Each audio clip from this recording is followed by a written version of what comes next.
Hi കൂട്ടുകാരെ, ഇന്നത്തെ കഥ ശ്രദ്ധിച്ചു കേൾക്കണേ. സ്നേഹത്തിന്റെ അദൃശ്യകരം. ഒരിക്കൽ അപ്പു എന്ന പേരുള്ള ഒരു കൊച്ചുമിടുക്കനുണ്ടായിരുന്നു. 7 വയസ്സുകാരനായ അപ്പുവിന് കറുത്ത ചുരുളൻ മുടിയും തിളക്കമുള്ള വലിയ തവിട്ട് നിറത്തിലുള്ള കണ്ണുകളുമുണ്ടായിരുന്നു. അവൻ എപ്പോഴും വളരെ ഉത്സാഹവാനായ ഒരു കുട്ടിയായിരുന്നു. ഒരു ദിവസം രാവിലെ എഴുന്നേറ്റപ്പോൾ അപ്പു ആകെ അത്ഭുതപ്പെട്ടു.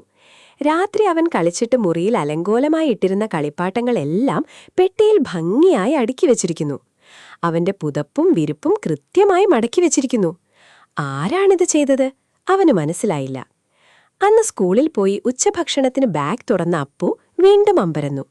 സാധാരണ കഴിക്കുന്ന ചോറിനു പകരം അവൻ ഏറ്റവും ഇഷ്ടപ്പെടുന്ന തേനും നെയ്യപ്പവുമാണ് അതിലുണ്ടായിരുന്നത്. കൂടെ ഒരു ചെറിയ മഞ്ഞക്കുറിപ്പുമുണ്ടായിരുന്നു. എന്റെ പൊന്നുമോനു വേണ്ടി, സ്നേഹത്തോടെ. ആരുടേതാണ് ഈ കയ്യക്ഷരമെന്ന് അവൻ അറിഞ്ഞുകൂടായിരുന്നു. വൈകുന്നേരം ക്ലാസ് കഴിഞ്ഞ് വീട്ടിലെത്തിയപ്പോൾ അപ്പുവിന് തന്റെ പ്രിയപ്പെട്ട നീല പെൻസിൽ കാണാതായി. അവൻ തന്റെ ബാഗിലും മുറിയിലുമെല്ലാം തിരഞ്ഞു, പക്ഷെ എവിടെയും കിട്ടിയില്ല. എന്നാൽ അല്പസമയം കഴിഞ്ഞു നോക്കിയപ്പോൾ അവന്റെ പഠനമേശപ്പുറത്ത് ആ നീല പെൻസിൽ കൃത്യമായി ഇരിക്കുന്നു. അപ്പു നേരെ അടുക്കളയിൽ ജോലി ചെയ്യുന്ന അമ്മയുടെ അടുത്തേക്ക് ഓടിച്ചെന്നു. അമ്മേ, എനിക്ക് ചുറ്റും ആരോ ഒരു മാന്ത്രികനെ പോലെ നടക്കുന്നുണ്ട്. ഞാൻ ആവശ്യപ്പെടാതെ തന്നെ എന്റെ കാര്യങ്ങളെല്ലാം കൃത്യമായി നടക്കുന്നു. അതൊരു മാലാഖയാണോ? അമ്മ അവനെ ചേർത്തു പിടിച്ച് ചിരിച്ചുകൊണ്ട് പറഞ്ഞു. അതല്ല മോനെ, അതാണ് സ്നേഹത്തിന്റെ അദൃശ്യകരം. നമ്മൾ ഒരാളെ ശരിക്കും സ്നേഹിക്കുമ്പോൾ അവർ ചോദിക്കാതെ തന്നെ അവരെ സഹായിക്കാൻ നമുക്ക് തോന്നും. ആ സഹായം കാണുമ്പോഴുണ്ടാകുന്ന അവരുടെ സന്തോഷമാണ് ഏറ്റവും വലിയ സമ്മാനം.